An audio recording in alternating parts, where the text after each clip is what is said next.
Welcome dear friends to my video lecture on educational psychology, basic insights. This is mainly meant for teacher eligibility test candidates.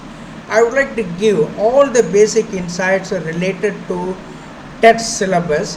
I'm sure the viewers or those who are watching my videos will be getting a lot of benefit for their educational advancement or in cracking teacher eligibility test, anything. I'm sure you will be enjoying all my videos in education. I am giving quite a lot of videos in my YouTube channel jesueasy.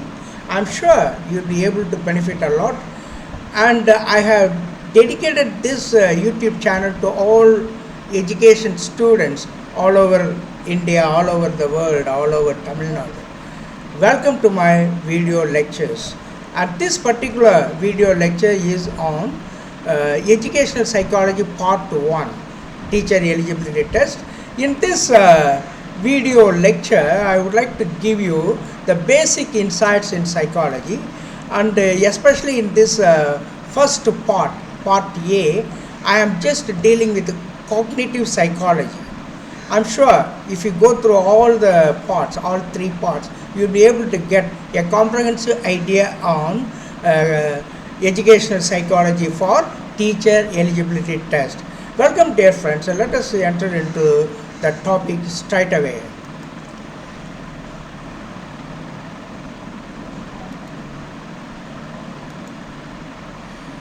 The term education has its origin from the Latin word educa, which means to raise, to bring up, to bring forth, to lead out. Education refers to the all-rounded development of human beings. Psychology was first defined as the study of soul, then the study of the mind and study of consciousness. All these definitions were considered to be inadequate. Finally, the psychologists came to a conclusion that psychology is nothing but the study of or the science of human behavior. So this is the modern definition of psychology in general. Psychology is a science which aims to give us a better understanding and control of the behavior of the organism as a whole, according to Williamnagar. Psychology was considered to be a science of soul, science of mind, science of consciousness as inadequate definitions. Now psychology is a science. It talks about positive behavior. So positive science, it is considered to be a positive science. Psychology is a science. It can be divided into two broad categories, normative science and positive science. But why it is a positive science? Psychology is the positive science of behavior because it deals with what is of human behavior. Why it is called normative behavior? Sometimes the psychology tells how one should behave in a particular situation, everything. Then psychology becomes normative science. And if it is going to give exactly what a human being is, then it becomes a positive science. So it is a developing science which enables us to study the behavior of a living organism in relation to his environment. Psychology is a science because of its search for truth, systematic approach, systematic inquiry. In other words, it studies facts and describes what is. Psychology does not concern with the ought to be, as emphasized by normative sciences like ethics, logic and philosophy. Psychology is a science of mental functions and mental processes and mental states. It is a science which studies the behavior and the experience of organism. Psychology is derived from two Greek words, psyche and logos. Psyche means soul. Logos stands for rational discourse of a study. The term behavior with all the life activities and experiences of the entire living organism.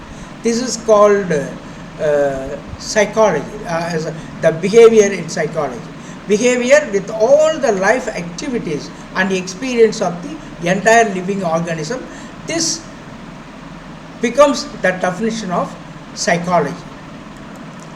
Behavior can be categorized into three types. Cognitive behavior, that is motor activities, walking, swimming, dancing, etc.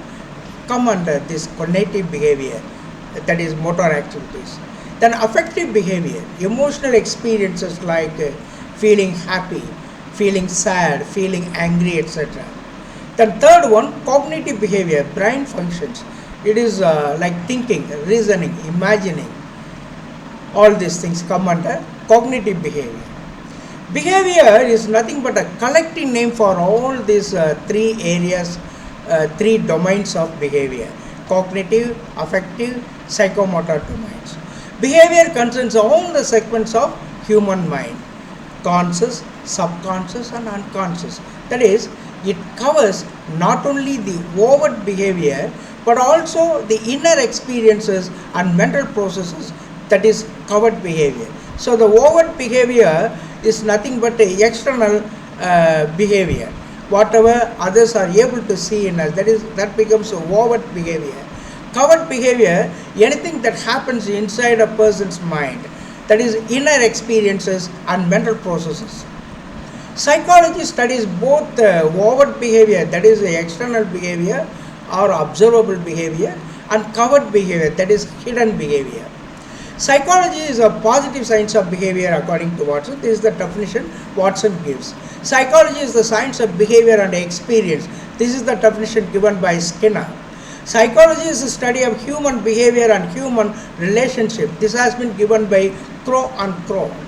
The relationship between psychology and education is certainly inseparable.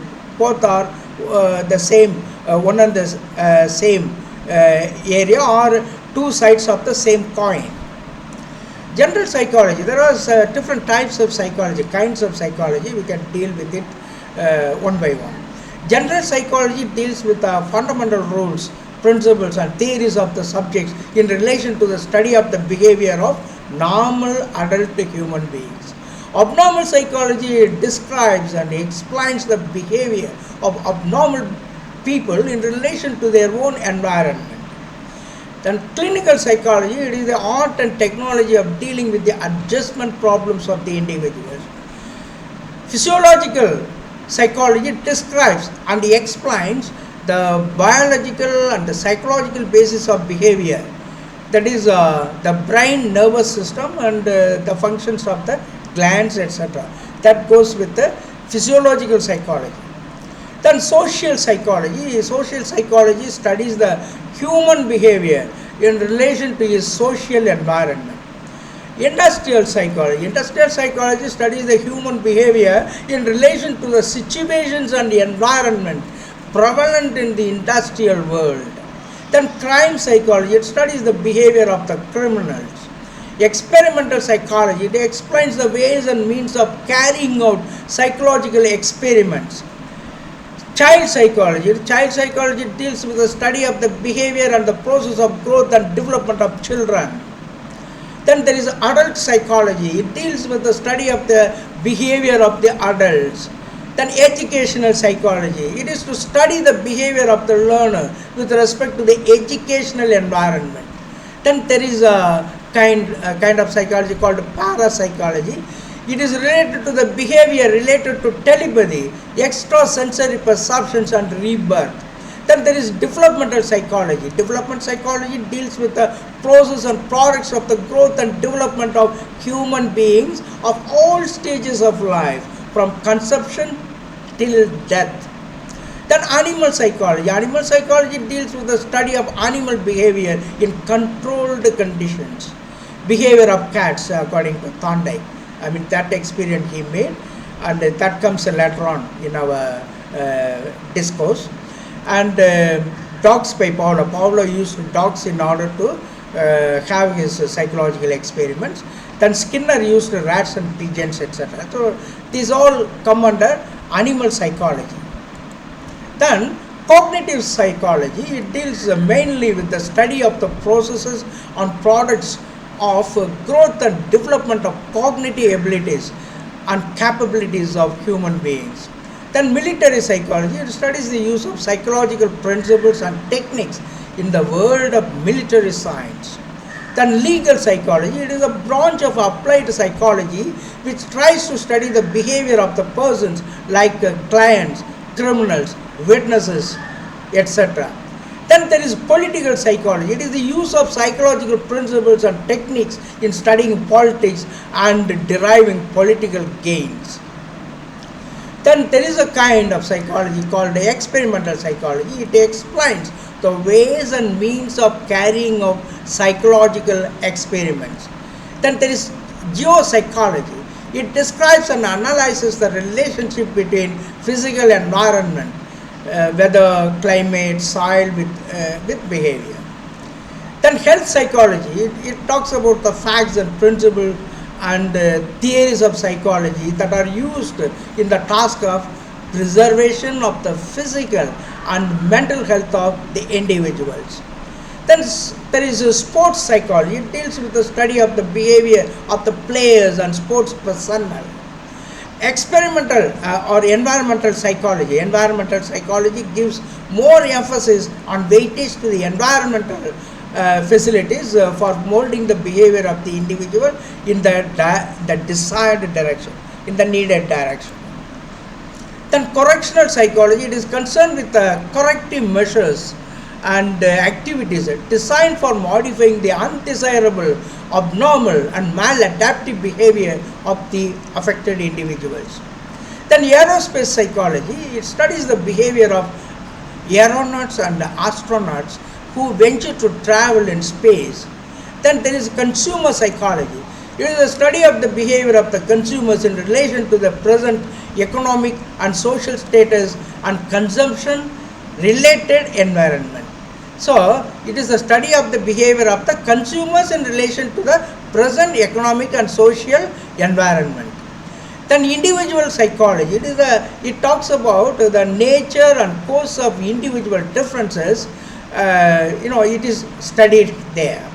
Then psychometric psychology, it is concerned with the construction and use of different tests and techniques meant for the measurement or assessment of the various types of human abilities.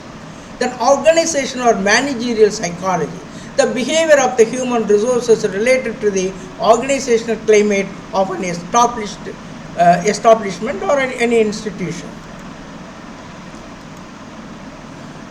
Then let us talk about the methods in psychology. First one is the observation method.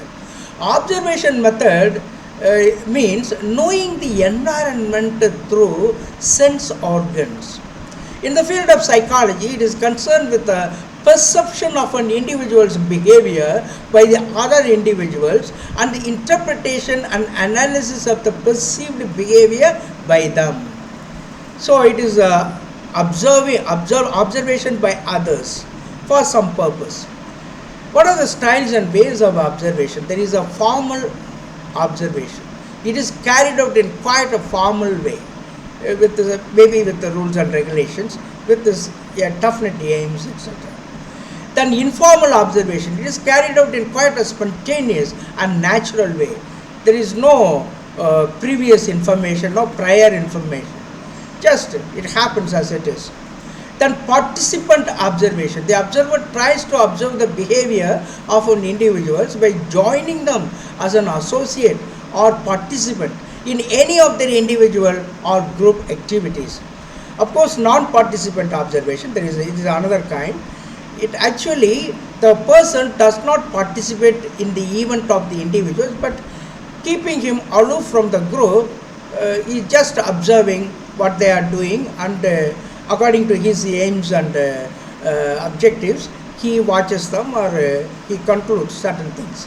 So this is a non-participant observation. Experimental method, there is another method. Emphasis is laid on the experiments and the subsequent observed results.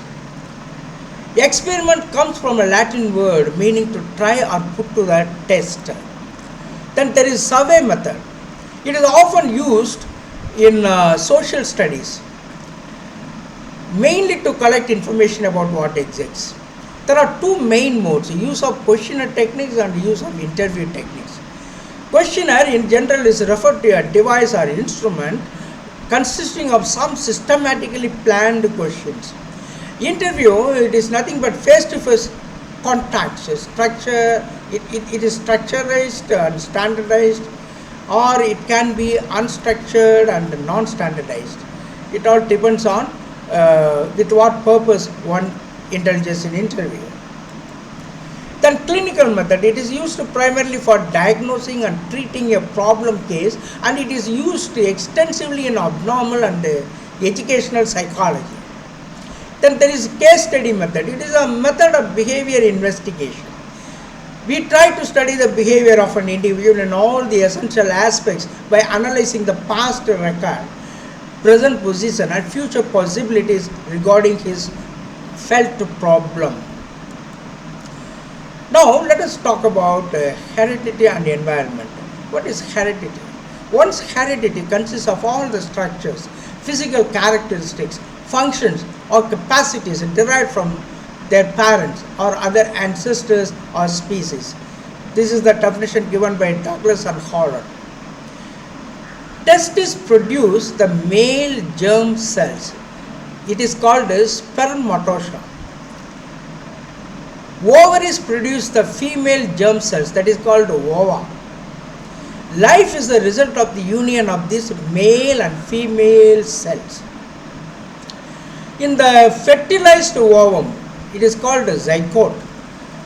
There are 23 pairs of chromosomes, total 46 chromosomes, 23 by father and 23 by mother. Each chromosome consists of a number of minute particles called genes.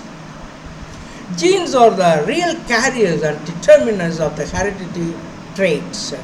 There are two types of twins, identical twins. They carry exactly same genes.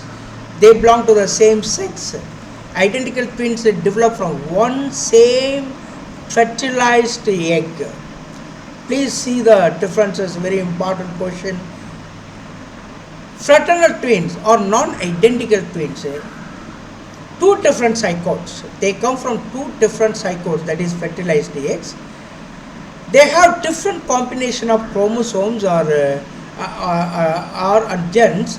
genes, not necessarily belonging to the same sex. It can be one male, one female, like the fraternal twins, non-identical twins. They come from two different zygotes. Very important point to be noted down.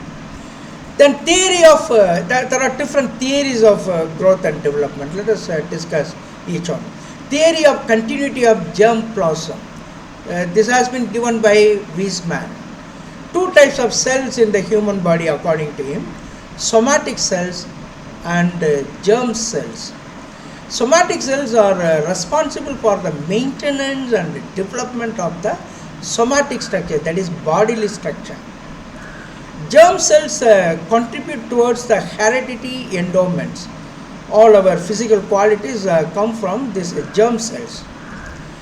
This theory states that there is no transmission of acquired traits, completely inherited, not acquired. It is only the inherited traits, abilities and traits received from the parents that are transmitted from one generation to another according to this theory of continuity of germplasm, completely from ancestors. That is the idea given here. Then Galton's biometric theory. To study heredity, he concluded that not only the immediate parents but all their ancestors do contribute their shares of heredity endowments to the child. So all the generations are responsible for a particular person's physical characteristics or physical structure. That is what this Galton's biometric theory holds. Then Mendel's theory of heredity. Gregory Mendel is a monk from Australia. He experimented with the garden peas. He used two varieties of peas, tall and short, and using these peas he was able to explain his theory in 4 phases even. Then Darwin's theory, he talks about struggle for existence, survival of the fittest.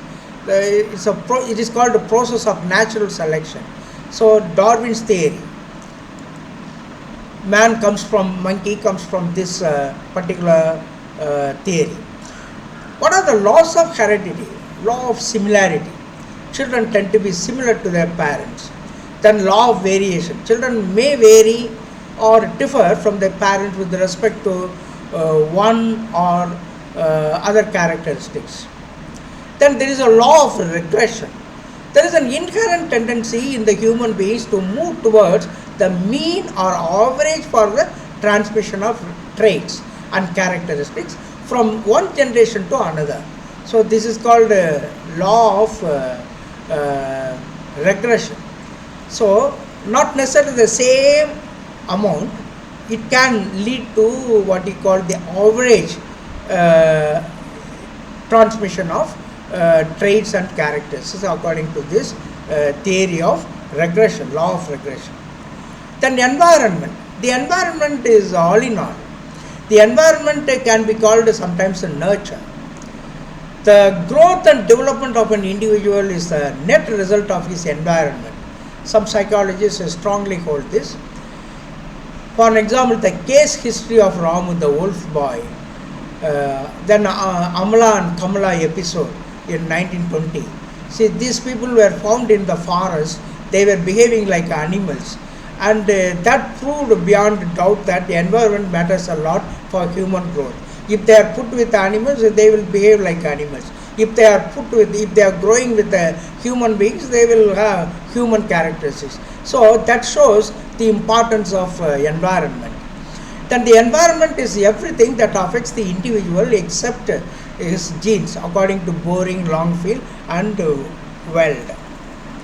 Environment covers all the outside factors that have acted on the individual since he began life.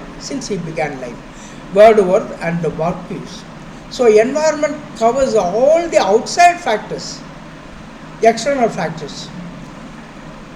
Watson said like this: "Give me any child, I'll make him what you desire." Very boldly he said.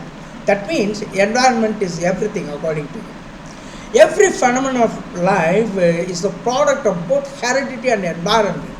This has been said by Massiver and Page. An individual is a product of heredity and environment. This has been given by Woodworth. Human growth and development. Let us discuss certain insights into development also. The term growth is used in the purely physical sense. We must recognize that. It generally refers to an increase in size, length, height and weight. Changes in the quantitative aspects, we call it. Growth is one of the parts of the developmental process. Growth does not continue throughout life. It stops once maturity is attained. Perhaps till 22, 23, up to 25 maybe. But it will not be continued throughout life. It stops at a particular moment of life. Growth may or may not bring development. A child may grow in terms of weight by becoming fat, but this growth may not bring any functional improvement, that is qualitative change or development. Growth begins in single cells. Growth is most rapid in early childhood. Growth begins earlier in girls. What is development? Observable changes of an organism over a period of time resulting in improved working or functioning is called development. So improved working and functioning of human beings. So both physical as well as mental qualities perhaps. So observable changes of an organism over a period of time resulting in improved working and functioning is called development. Development means functional development. Development refers to the overall changes in an individual, shape, form or structure. It indicates the changes in the quality or character rather than in quantitative aspects. So the quality that matters. Development is a continuous process. It is lifelong and it goes from womb to tomb. It does not end with the attainment of maturity. Development does not end with the attainment of maturity. It goes on and on. Development brings qualitative changes which are difficult to be measured directly. They are assessed through keen observation in behavioral situations. Development is also possible without growth. Developmental psychology has been written by Hurlock. Hurlock is the most famous person with regard to developmental psychology. Mrs. Hurlock divided development into 4 classes: changes in size, changes in proportion, disappearance of old features, acquisition or attainment of new features. All these types of changes have qualitative as well as quantitative aspects. Growth and development go hand in hand. The forces of heredity and environment directly or indirectly influence one's growth and development. What are the different stages of growth and development? Prenatal stage, that is pre-birth, from conception to birth, that is from birth. Then there is a stage called infancy, stage of infancy, from birth to 2 years. Then there is childhood stage, that is till the onset of puberty, from childhood to till the onset of puberty, from 3 to 12 years. Then adolescent stage, it is from puberty to the age of maturity, from 13 to 19 years. Adulthood from 20 years and beyond, from the age of attaining maturity till death. Old age above 60 till death. Physical growth and development. Both men and women attain their maximum height and weight up to the end of adolescence. At the age of 4 is brain would have gained almost 80% of its final weight. At the age of 4 itself, the brain grows up to 80%. 8 years old children, another 10% being added in the brain functions. By the 20th year, the brain gains almost all its weight by 20th year. So the full growth happens only at the age of 20. Adolescence is a period between transition period between childhood and adulthood, according to Kulhan. Adolescence is a period of great stress and storm and strife, according to Stanley Hall, father of adolescence. During adolescence, the physical growth and its development reaches its peak, and human being finds its final shape. After adolescence, the human beings normally find their full shape. Emotional development reaches its maximum during adolescence. Peer group relationship controls the social behavior. Then intelligence at this stage reaches its climax during adolescence. That is why a lot of intellectual activities should be given, academic activities should be given during adolescence, experts emphasize, especially in the schools. Hero worship is the most prominent in adolescence. Adolescence is the age of action. Sexual development reaches its peak during adolescence. Concept about the self is termed as one self-concept. What are the special characteristics of adolescence and their problems? Perplexity with regard to somatic variation. What is somatic variation? It is nothing but bodily changes. The flow of blood during menstruation creates worries among the girls. Then there is another problem, intensification of self-awareness. More and more being aware of oneself, about their own beauty, handsomeness, etc. Self-consciousness is too much developed in adolescence. It is described as an age of self-declaration. They are having more attention towards their own dress, makeup, matter of talking, walking, etc. They want to be very decent, even flashy, etc. Emotional tension. Adolescence is a period of storm and stress, according to Stanley Hall, father of psychology of adolescence. Then there is a peer group relationship, the problem with regard to this.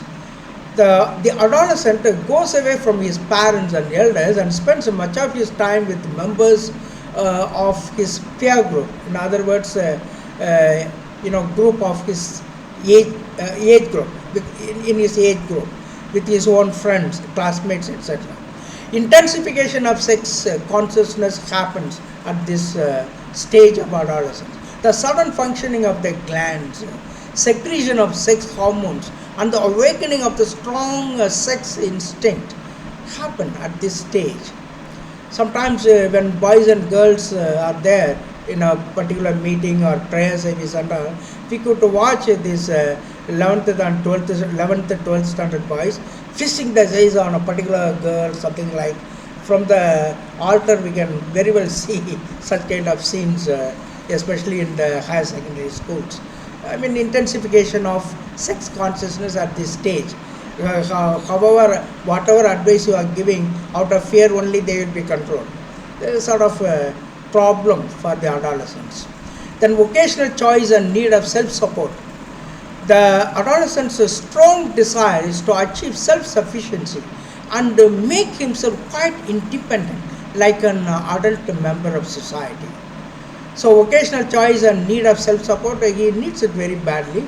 So that is why he is able to visualize himself as someone, as an IAS officer, IPS officer, as a bank manager, etc. He wants to become someone. That is always good. This type of that desire to become someone, it always creates in them a lot of choices, opportunities for them, especially for the responsible adolescents. Emancipation. He hates the parental close supervision. They don't want supervision at all. Not only in the adolescence, even in old age sometimes it happens. Then search for identity, generation gap. Economic independence, educational problems and adjustment problems. So emancipation, okay, search for identity, feeling of generation gap, all these things happen. They think that the elders don't understand them, their age, their aspirations, etc. It's quite common among the adolescents. They keep away from their parents sometimes. Then let us discuss on the cognitive development of human beings. Let us discuss on attention. Attention is a process of focusing our consciousness toward an object or a thing. Attention is the concentration of consciousness upon one subject rather than upon another, according to Tirunelveli. Attention is defined as the ability to select some information for more detailed inspection while ignoring other information, according to Smith. So we fix our attention, our gaze on one thing, something like. There are two types of non-volitional attention. It refers to the attention to an object or an idea without any conscious effort. Please mark the words, without any conscious effort. If one is able to attend to an object or idea, that comes under non-volitional attention. For an example, attention towards members of opposite sex, especially in adolescent stage, automatically their gaze goes towards girls. Then enforced non-volitional attention, it refers to the attention aroused by the instincts. Sex instinct makes a person to attend to the opposite sex. So even in non-volitional there are two types: enforced non-volitional attention, then spontaneous non-volitional attention. So enforced non-volitional attention means the attention aroused by the instincts, automatically it happens. Sex instinct makes a person to attend to the opposite sex. Spontaneous non-volitional attention, it refers to the attention aroused by the sentiments, feelings, deep feelings perhaps. Next one, volitional or voluntary attention. It refers to the attention to an object or an idea with the conscious effort. That's very important. It has to be noted down. It refers to the attention to an object or an idea with the conscious effort. For an example, attention towards answering questions in the examination. So that comes under this volitional or voluntary attention. This also has got two subtypes, namely implicit volitional attention and explicit volitional attention. What is implicit volitional attention? It refers to the attention aroused by a single act of will. What is explicit volitional attention? It refers to the attention which is aroused by repeated acts of will. So we must note down the differences. Now let us discuss on what is the meaning of inattention. Inattention refers to not concentrating on a particular stimulus or any stimulus. Inattention means that there is no attention paid to any aspect or activity by an individual. Inattention is caused by many factors that determine one's attention. Due to lack of motivation, lack of interest, inattention happens. Carelessness occurs. What is distraction? Let us give the meaning of the concept of distraction. Distraction, the literal meaning is this. It is a thing that takes our attention away from what we are doing or thinking about. Paying attention to something that is not a part of the main activity in which we are engaged at a given moment. Example, preparing the exam.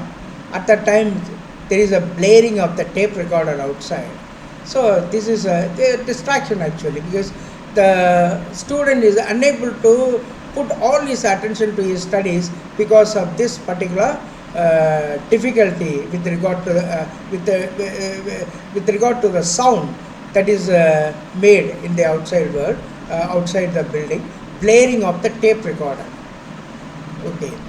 Then the things that interfere with our attention are called distractors.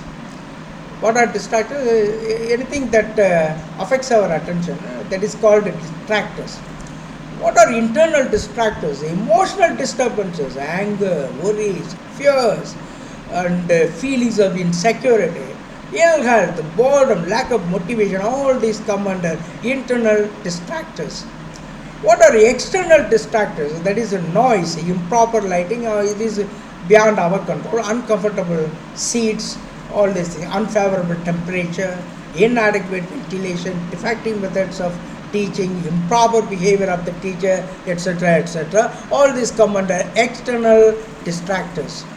Now let us understand the meaning of span of attention. Span of attention is in general how much one can perceive the things or events at a very short time. The number of elements a person can perceive momentarily is called span of attention. Individuals differ in the span of attention.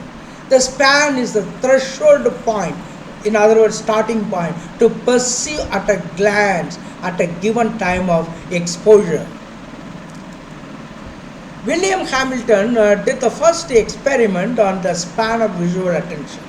He spread out the marbles on the ground and asked the subject to attend to them. He concluded that an average span of visual attention is limited to 6 to 7 marbles. Touchstoscope is usually used to find the span of visual attention. Then there is sensation. What is the meaning of sensation? Sense organs receive the information.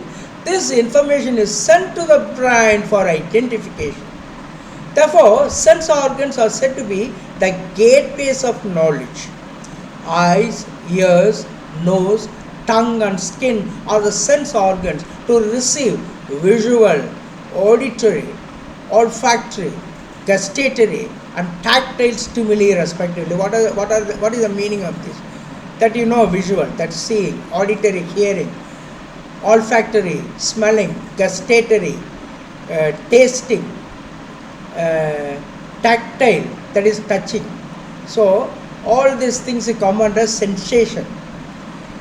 So functioning of these senses is called sensation. Sensation is the immediate experience received by the sensory receptors from the environmental stimuli. So it is the immediate experience received by the sensory receptors, that is sense organs, from the environment.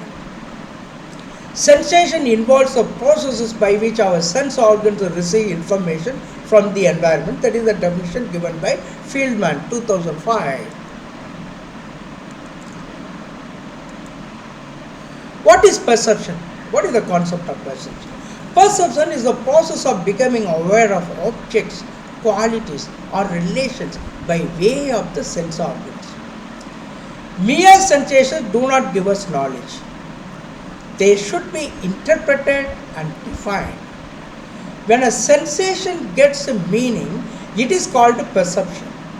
Perception is nothing but sensation plus meaning.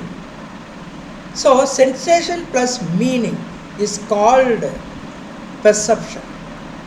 Perception refers to the way the world looks, sounds, feels, tastes or smells, etc. Sensation is the elementary impression gathered by sense organs. When these impressions are interpreted and some definite meanings are attached to them, they take the form of perception. So the sensations are sent to the brain, and then the brain activates those sensations and then comes to the judgment or gives the meaning to what has been seen. Next one, types of perception. There are three types: autistic perception, realistic perception, and another one, errors in perception in general. What are autistic perceptions? All perceptions which are determined more by the subjective factors are called autistic perceptions. I mean, subjective factors, I mean, my own thinking, my own evaluation, like realistic perception. When objective factors dominate and determine the perceptual process, as when we perceive real physical objects, these percepts are called realistic percepts. In other words, when we perceive real physical objects, then these percepts are called realistic percepts. Then, errors in perception. Extreme forms of autistic percepts are hallucinations. If one sees something, even when there is no stimulus, it is hallucination or false perception. For an example, a rope is seen on the road. Someone sees it as a snake, then it becomes extreme forms of autistic. When there is no stimulus, very sorry, that is different. This is hallucination, means nothing is there, but still you think something else, and then you begin to scream as if you have seen a devil, something like. So that is called hallucination. Without any stimulus, simply from your mind you think something, imagine something, and then you react to a particular thing, something like. Then there are laws of perception: the law of proximity, the law of similarity, the law of closure. What do you mean by all this? Of course, we are going to discuss this later on in laws of learning. Perceptual errors. Our perception is not always correct. At times our perception goes wrong. When we interpret a stimulus correctly, it is perception. When we misinterpret a stimulus, it is a wrong perception or error in perception. For an example, we misunderstand a stimulus. That is, we see a rope as a snake. If you look at the rope as a snake, it is a wrong perception. It is not hallucination. Very wrongly I have said it in the previous slide. Wrong perception is called an illusion. An illusion is a distraction, not a distraction, distortion of sense perception due to the arrangement of the stimulus components rather than due to some characteristics of the perceiver. So an illusion is a distortion of sense perception. Maybe it is due to the arrangement of the stimulus components. That is illusion. What is exactly illusion means? Let us see. Visual illusion, seeing rope or snake. It's a wrong. It's a distortion of our sense perception. So visual illusion. Then auditory illusion, mistaking the voice of a person from neighboring room. Only hearing the voice, not seeing the person as your friend's voice. It is somebody else, but you think that it is your friend's voice, right? Then Müller-Lyer illusion. So a German sociologist has discovered this. He described about it in 1889. Two straight lines of equal length are perceived unequal according to this Müller-Lyer illusion. That is, two straight lines of equal length are perceived unequal. He made an experiment and he showed it. Physically they are equal, but subjectively they are unequal. This illusion is called optical illusion also.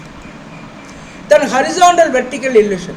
This is an illusion caused by simultaneous perception of two straight lines, one horizontal and the other vertical. Though these lines are equal, the vertical appears to be longer. He just showed it through his experiment. Hallucination. When you perceive something when there is no stimulus, we already explained to you, but still, repetition is good. It is known as hallucination. When you perceive something when there is no stimulus, it is known as hallucination.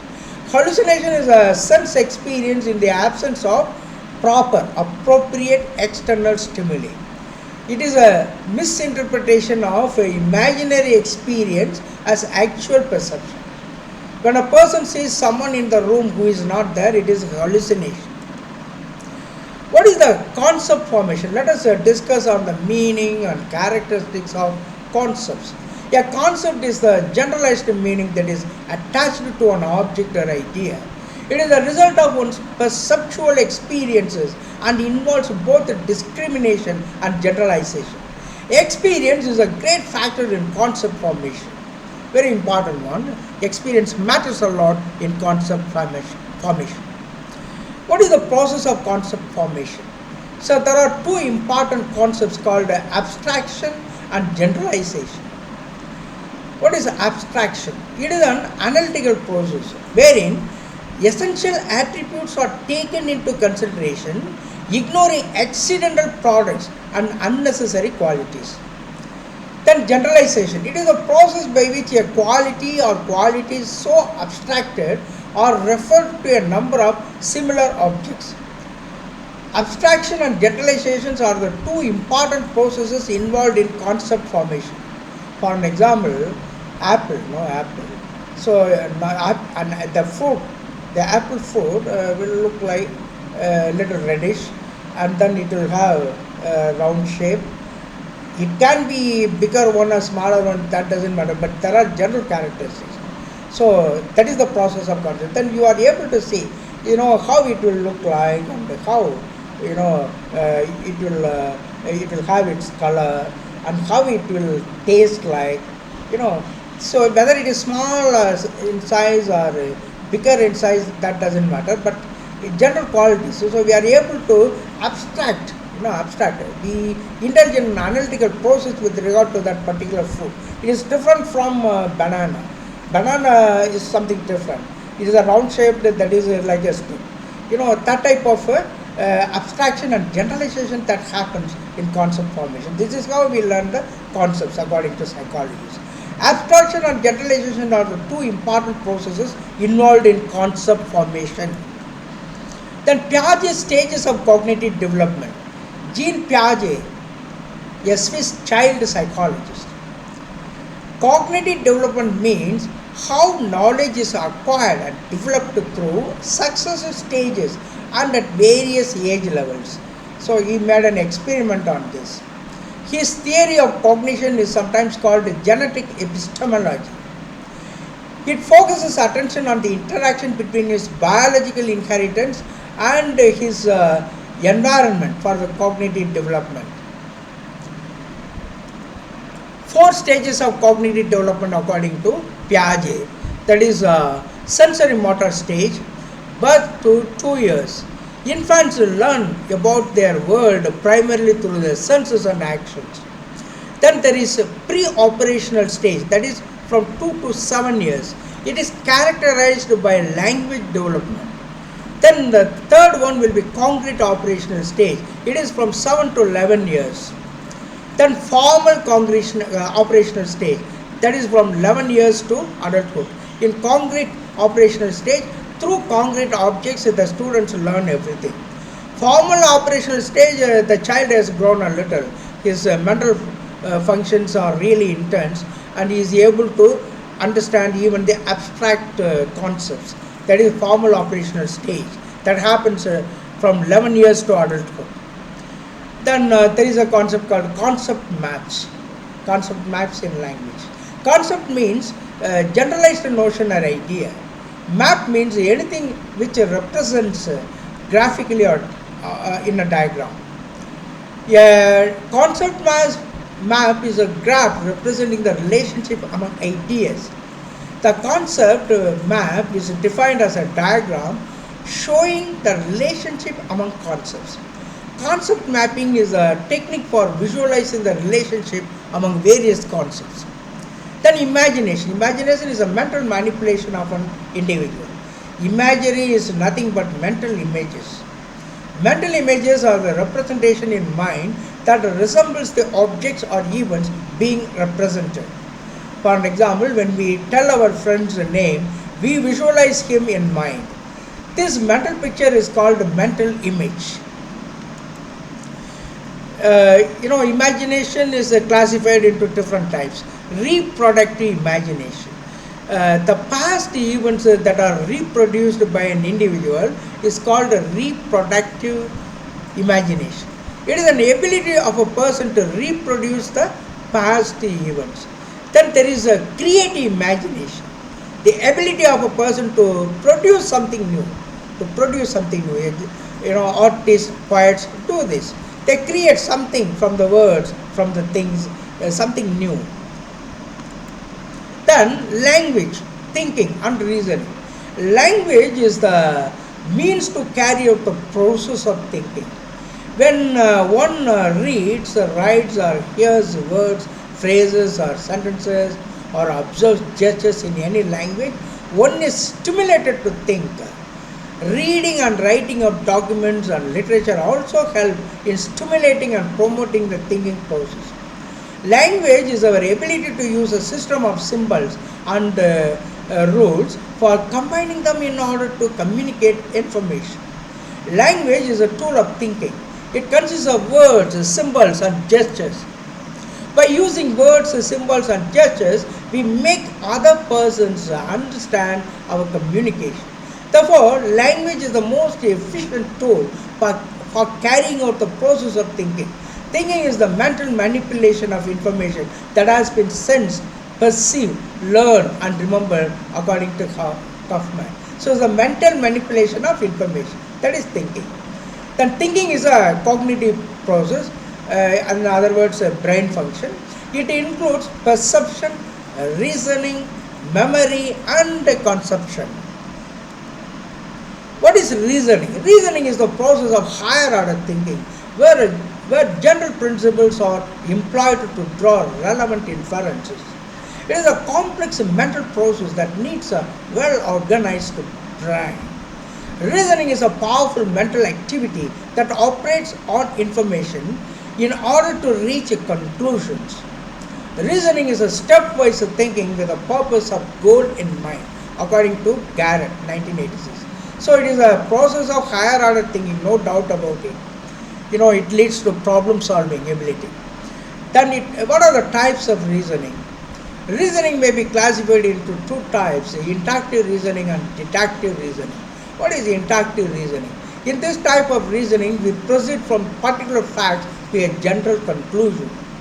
What is deductive reasoning? In deductive reasoning, we start by completely agreeing with some already discovered or pre-established generalized facts or principles and try to apply it to particular cases. That is deductive reasoning. In deductive reasoning, we try to apply the universal truth or generalized principle in solving particular problem. Creative thinking. This type of thinking is chiefly aimed at creating something new. It is in search of new relationships and associations to describe and interpret the nature of things, events and situations. The thinking of the scientist or inventor is an example of creative thinking. What is emotional development? First of all, what is emotion? The word emotion is derived from the Latin word emovere, which means to stir up or to excite. Emotion may be understood as an agitated or excited state of our mind and body. Emotions are some sort of feelings or affective experiences which are characterized by some physiological changes, bodily changes that generally lead them to perform some or other type of behavioral acts. it makes someone behave in a particular manner. Emotions exist in every living organism. Emotions are temporary, they are not permanent, they change. They are present at all stages of development.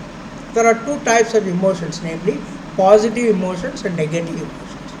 Positive emotions are nothing but pleasant emotions. They are very helpful and essential in the normal development of any individual.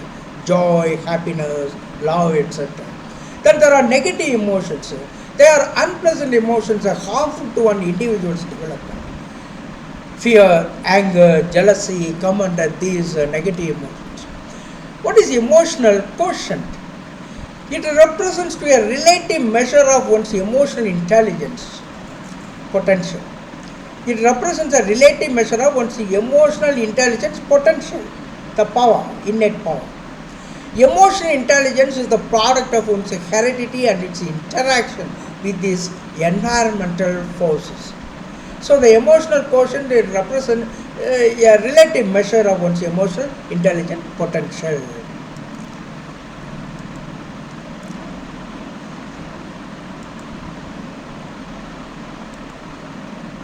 The term emotional intelligence was introduced in 1990 by two American university professors, Dr. John Mayer and Dr. Peter Salovey. They wrote the book Emotional Development, Emotional Intelligence in 1997. The credit for popularizing the concept of emotional intelligence goes to another American psychologist, Daniel Goleman, through his book Why It Can Matter More Than IQ and Working with Emotional Intelligence in 1995. So these are people very important for emotional intelligence because they have written books on them. They have given rare insights into emotional intelligence. Emotional intelligence comprises many personality traits such as empathy, motivation, persistence, warmth and social skills. Emotional intelligence may be defined as the capacity to reason with emotion in four areas: to perceive emotions, to integrate emotion in thought, to understand emotion and to manage emotion, according to John Mayer and Peter Salovey. So, capacity to reason with emotion in four areas. How to measure emotional intelligence? People have given many scales for measuring emotional intelligence. By John Mayer, there is one emotional intelligence scale. It is called Mayer Emotional Intelligence Scale. Then Mayer, Salovey and Caruso Emotional Intelligence Test, it is called MSCET. Okay, they are responsible. John Mayer, Peter Salovey and David Caruso. Then Boron Emotional Quotient Inventory, EQI they call it, Rowan Barr on 1996. This test covers 5 areas. This Raven Boron Emotional Intelligence Test 1996. This covers 5 areas: interpersonal, intrapersonal, adaptability, stress management and general mood. Interpersonal means it is one to another. Interpersonal means within oneself. Adaptability, adjusting with others. Stress management and general mood. So 5 areas he talks about in Rowan Boron. Based on that, one's emotional intelligence is measured. Then Mangal Emotional Intelligence Discovery, that is called MEII, S.K. Mangal and Shubhra Mangal.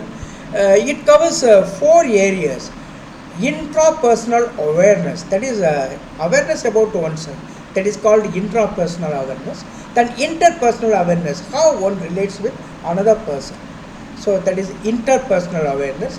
Then intrapersonal management, how we are able to settle down within ourselves, manage our own emotions in our own life. How are we able to balance with our own struggles, something like intrapersonal management and interpersonal management, how we are able to control our emotion with regard to relationship with the other persons. Then social development, the process of the development of such qualities which bring desirable changes in a social behavior is referred to as social development or socialization of the child. Social development means the attaining of maturity in social relationship according to Harlock. He has written the book called Child Psychology. The aim of social development is to gain social maturity. Then there is a concept called spiritual development, development of character in other words. It means the development of spirituality, well-being within the individual to the extent of making one realize and share his relationship with the Creator, the God and His creation. So, is a development of spirituality, well-being within the individual. It makes the individual realize and share his relationship with the Creator, the God and His creation. Character is just the organized self according to Ross. That itself spirituality according to Ross perhaps. Character is the bundle of habits according to Samuel Smiles. Then there is with regard to spiritual development, there is another concept, sentiment. A sentiment is more or less a permanent and organized system of emotional tendencies and impulses centered about some object or persons according to Valentine. So he also puts it in the spiritual development of character, because sentiments are very essential. It is a organized system of emotional tendencies. Then there is moral or character development according to Lawrence Kohlberg. Some important stages have been given. Pre-moral value, 4 to 10 years. What is pre-moral value? Whatever the parents command the child simply obeys. Then conventional morality, whatever the society, whatever the school, whatever the teachers tells them, simply the child obeys. That is from 10 to 13 years. Then self-accepted moral principles level. Adolescence is such a headache to all the teachers, especially in higher secondary school. The reason is that the child begins to get concepts, his own concepts, self-concepts, and even moral principles. He begins to analyze why it should be like this, why it should not be like that. The child begins to think, and so it is the stage from 13 to later adulthood. That is why all the teachers find it extremely difficult to manage adolescent boys nowadays. Self-accepted moral principles level, because they want to have a personal identity, and because of that there is a struggle, and they begin to put to test anything that is said, either by the elders, teachers, by TV or anything. In a way, they develop what he called the sense of criticism. Critical thinking happens at this stage. Then developmental task. This has been first introduced by Robert Havinghurst, University of Chicago, USA. Developmental task is one which arises at a certain period in the life of the individual. Successful accomplishment of the task leads to his happiness and success with the later task, while failure in this leads to unhappiness and difficulty with the later task. What does this mean? The child of 5-year-old should have acquired a certain number of words in English or in Tamil, certain knowledge in arithmetic abilities, and at least the number system, and you should be familiar with it. So if something happens in this, if the child is unable to get this particular knowledge at this before 5 years, then later on, after 5 years, it will have its own effect, negative effect. So the child will not be able to learn the new thing as well as the old thing. So this is what's happening. So the developmental tasks are very, very important according to psychology, especially by Robert Havinghurst. So successful accomplishment is very essential with regard to developmental tasks. At a particular stage, the child should have acquired certain skills, academic skills, intellectual skills, or communication skills, or socializing skill. A certain amount of skills the child would have acquired.